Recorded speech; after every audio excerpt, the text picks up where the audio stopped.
So have you ever wondered what your team is thinking and saying about you at the kitchen table maybe? Well, if you have been wondering about this, then you will definitely want to stick around for this video, because in this video, I'm going to be talking about a couple of things that your team members might be saying about you. Hey there, friend. Welcome back to the channel. And if you're new around here, well, my name is Mac, and I'm a leadership coach, but I actually work specifically with first-time team managers and helping them to become effective leaders. So like I mentioned on the onset of this video, what I want to do is talk about some of the things that maybe your team members are thinking or saying maybe to other people that they're not necessarily saying to you. I don't know about you, but for me, the perception that I was giving off was really important to me and had me really stressed out when I first became a manager. And I think it was because I knew within myself that I wasn't doing that great of a job. It wasn't that it was intentional.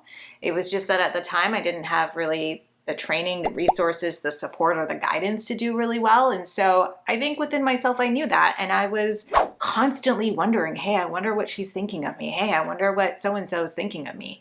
That coupled with the fact that I'm a recovering people pleaser as well, of course, I was constantly thinking about what other people thought of me. Until, of course, I was blessed with two incredible mentors that guided me all the way. But yeah, I definitely remember it being a stressful thing for me. And in reading some of your comments in YouTube and some of the emails that you send me, I can tell that this is stressing y'all out too. So I wanted to share some insights with you. And you might be wondering, like, Mac, how do you actually know these things?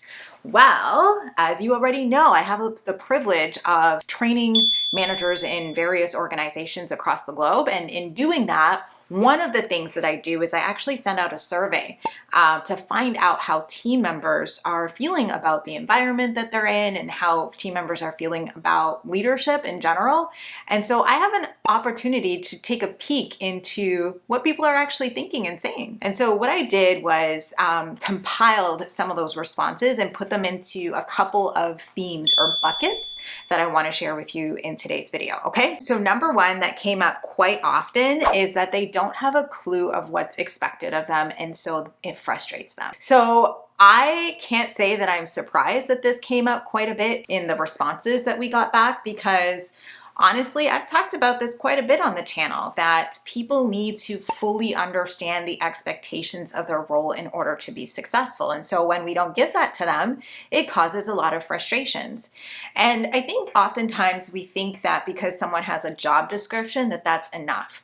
But a job description only really articulates the outputs, right? It doesn't really tell people why their role matters, how it connects to the outcomes, how they make an impact. It doesn't say any of that really. And so we have to make sure that as managers, we're being really, really clear about the expectations that we have of people within their role and the impact that their role has. Okay, so let's go to the second thing that came up. So, this one came up quite a bit. A lot of team members are tired of working with BNC players. Again, I'm not at all surprised that this came up quite often, because one of the things that I've learned kind of the hard way, if I'm being honest, is that when we don't choose to, or when we don't address things, we essentially give permission to it. And so if we have team members on the team that we know shouldn't be there, that aren't operating at the levels that we know they should be, and we don't do what's necessary to either course correct them or,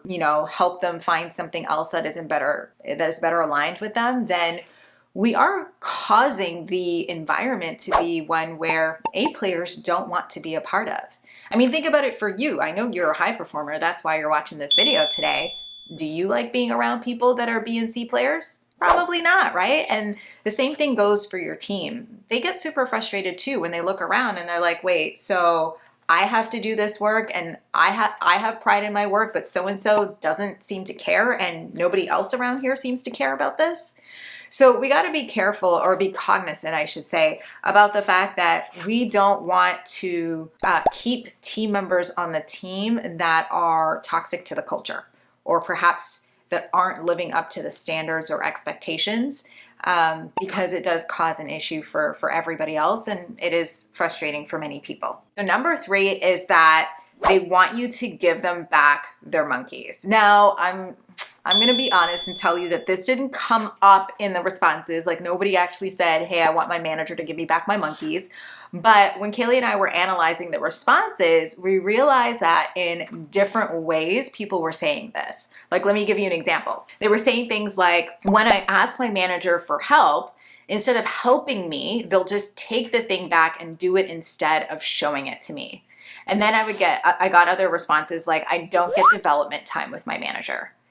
And so I think this goes back to what I was talking about in my earlier video. I think it was like last year here, where I was talking about the fact that, when people approach you with their issues or with their problems, then instead of problem solving it for them, that you want to help them through it and give them back their monkey so that they're able to actually problem solve and see their way through it. And I really do think it's connected. Oftentimes we think that people want us to be their superheroes and to dive into action. And maybe that's what they're saying, but it's not really what they want. They want to grow. People want to grow. They want to develop. They want to learn.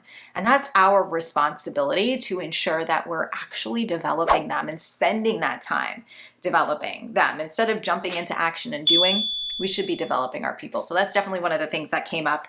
Kind of. Okay, the fourth thing that came up is that they want the feedback, good and bad.